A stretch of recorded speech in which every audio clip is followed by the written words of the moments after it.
그 레버리지가 너무 쉬웠던, 그러니까 담보로 맡긴 자산에서 어느 정도 예상이 됐죠, 높은 수익이. 네. 근데 그걸 맡겨놨는데 그게 맡긴 게 끝이 아니야. 얘를 맡긴 담보 자산을 또 바탕으로. 그래, 제가 말했잖아. 이거 네. 파생상품 이거 문제라고. 네. 그래서 이제 대출받은 돈으로 얘를 또 다른 대출 플랫폼에 맡겨. 그리고 또 대출을 받아. 그리고 얘를 또 다른 플랫폼에 맡겨. 또 대출을 받아. 그러니까. 이런 머니 레고라고 불렸어요. 이런 행위 같은 거를. 좋게도 말한다. 여러 프로토콜이 제공하는 그런 금융 서비스를 마치 레고를 쌓아 올리듯이 이제 조합하는 걸 지칭하는 단어로 자본 효율성을 극대화시켰다라고 얘기를 하는데, 좋게 말한다. 결국 한마디로 얘기하면 당연히 한 10%만 벌 수 있는 상황을 뭐 20%, 30% 이렇게 그러니까. 배수를 높이는 거죠. 네. 원래 기존 금융시장에서는 이거 다 교육받고 이제 좀 자산 운용사들만 할 수 있는 그런 방법들인데, 요건 일반인이 그냥 할 수 있는 상황이 돼버린 거죠.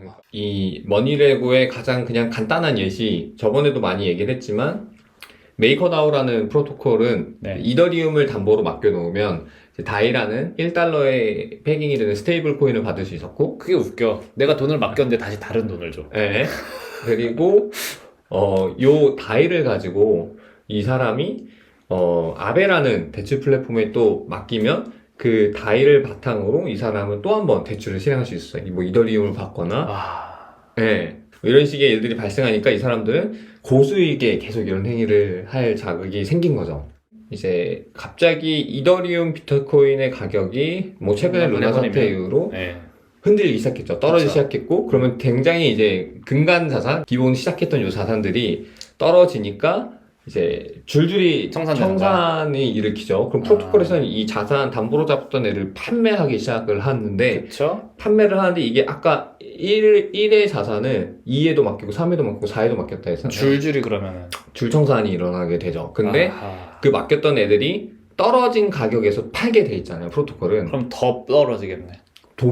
그쵸. 이 폭락이 죽음의 소용돌이에 일어나죠. 이게 또 떨어지고 또 떨어지고 또 떨어지고, 사람들은 더 신뢰를 잃고 무서워하고 또 팔고 하면서 연쇄청산이 발생하게 됩니다, 지파이 프로토콜에서. 루나만 문제이면은 루나만 망하면 되잖아. 근데 그게 아니라 이게 연쇄적으로 계속 연관성, 디펜던시가 있다 보니까 같이 망하네. 그죠. 그리고 이제 비트코인, 이더리움을 이렇게 좀 가격을 끌어내리게 한 게 루나뿐만 아니라 주식시장 한번 보세요.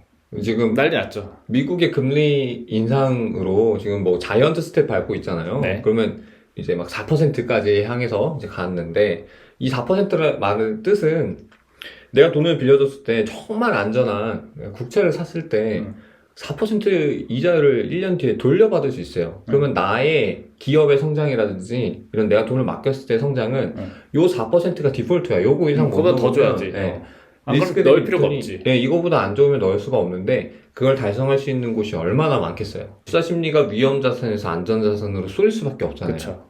그래서 암호화폐 자산에 들어와 있던 자산들이 많은 암호화폐 시장 자체가 하나의 거대한 리스크 있는 투자 대상으로 그쵸. 사람들이 여기해주고 있으니까 위험 자산으로 이제 일반인들 혹은 일반 기관에서는 바라보고 있죠. 그쵸. 위험 자산으로. 그러니까 전체 경제가 그런 식으로 가버리면은 암호화폐 시장도 전체적으로는 영향을 받을 수밖에 없는 그쵸. 거예요. 전체 경제가 위험 자산에서 안전 자산으로 지금 자산들이 옮겨가고 있고. 네.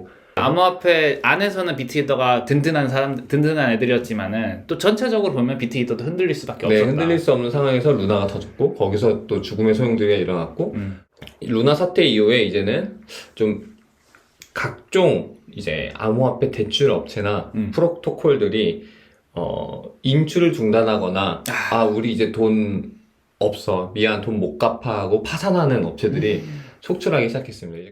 기존에는 높은 수익률에 이제 매료가 돼서 막 예치를 하려고 했던, 그래서 본인들의 암호 자산을 막 예치했던 투자자들이 이제는 자기가 못 돌려받을 위험에 이제 처해지니까 신뢰가 하락하고, 막 그 자산들을 이제 대거 한꺼번에 인출하기 시작합니다. 야, 내 거 돌려내. 그럼 감당을 못하지, 거래소는. 근데 뭐 거래소도 있고 대출 플랫폼도 있고, 이들 보통 대출 플랫폼이면 뭐 프로토콜이면 운영하는 애들이잖아요. 네. 돈 받아서 이 사람들이 어떻게 그 이자를 돌려주겠어요? 은행이면 사실 맡아놓고 이제 대출 해나간 사람들한테 수수료를 그렇죠. 더 대출자를 더 세게 매기고 밸런스를 잘 맞췄겠죠. 그냥 여기서 이제 예금이 이자는 조금 더 줘가지고 이 조그만의 마진을 먹는 거잖아요. 그리고 대출자 빼기 은행은 예금이. 그리고 가지고 있어야 되는 순자산의 양도 정해져 있어요. 비율이. 그렇죠. 제가 10% 알기로는. 정도 네. 리저브를 해놓잖아요. 근데 뭐 암호화폐는 그런 거 없잖아. 없죠. 없고 네. 이들은 심지어 그 고객의 자산들을 굉장히 위험한데 이제 운영을 하기 시작합니다. 아, 대출 프로토콜 업체들은 음. 고객들 자산으로 고수익을 주기 위해서 계속 이제 그 디파이 투자를 한 거예요. 다른 데 맡겨놓고 또 얘를 담보로 또 맡겨서 또 대출을 받고 또 투자하고 또 이자를 받고 고객 자산으로 1, 2, 3, 4를 한 거야. 네, 그래서 얘네들이 이제 돈을 이제 돌려줄 돈은 많이 안 보관하고 있었으니까 갑자기 뱅크런이 일어나니까 나 이거 빼줘야 되는데 그러니까 대부분이 지금 묶여 있는데 못하는 거지, 자산들이. 못 돌려주는 거지 상환 역량이. 그래서 파산? 못한다 파산? 고객들한테 일단 인출 중단을 선고합니다. 수많은 6월, 7월에 수많은 대출 플랫폼 업체들이 프로토콜들이 우리 미안 인출 못해 고객들한테. 그러니까 고객들은 돌려줘야 될 돈을 이제 못 돌려주게 되는 상황이 되니까 결국 부채잖아요. 그렇죠. 못 갚겠다. 그래서 파산을 신청한 곳이 그 계속 연쇄 파산. 송출하게 됩니다. 그리고 연쇄 파산인 게 얘한테 맡겨놓은 또 대출 플랫폼이 있고 그러니까 대출 플랫폼이 또 저기에도 빌려줬었고 지금 현재도 현재 진행 중이고요. 네. 가장 세계 3대 거래소도 지금 한순간에 무너졌어요. 이걸 예측을 못했다고? 그렇죠. 제가 아까 말한 거랑 똑같죠. 리만 브로더스가 망할 거라고 누가 예측했어요. 맞습니다. 네. 결과가 일어났으니까 이걸 왜 예측 못했지라 말하는 거지. 이걸 어떻게 예측해? 그래, 그건 맞네. 근데 어떤 시점으로든 일어나야 하는 그런 약간 뭐랄까 어쨌든 코로나빨의 큰 유동성으로 정말 기존에 이게 이 정도 가치라고 생각할 정도로 막 부풀려진 가치들이라고 느껴졌던 것들이 유동성이 너무 있었잖아요. 많았죠. 네. 그래서 지금 많은 스타트업 업계들이 막 밸류에이션이 막 반타작 이상 계속 다 받고 있는 거, 기술주들, 나스닥 특히. 여기서도 똑같이 지금 전개되고 있는 부분이 있는 거고, 네. 올 수밖에 없었던 파도였던 거죠. 근데 그게 이제 업체로서 이제 들으니까, 이게 이렇게 터지는구나, 또 이해하게 되는 것 같아요.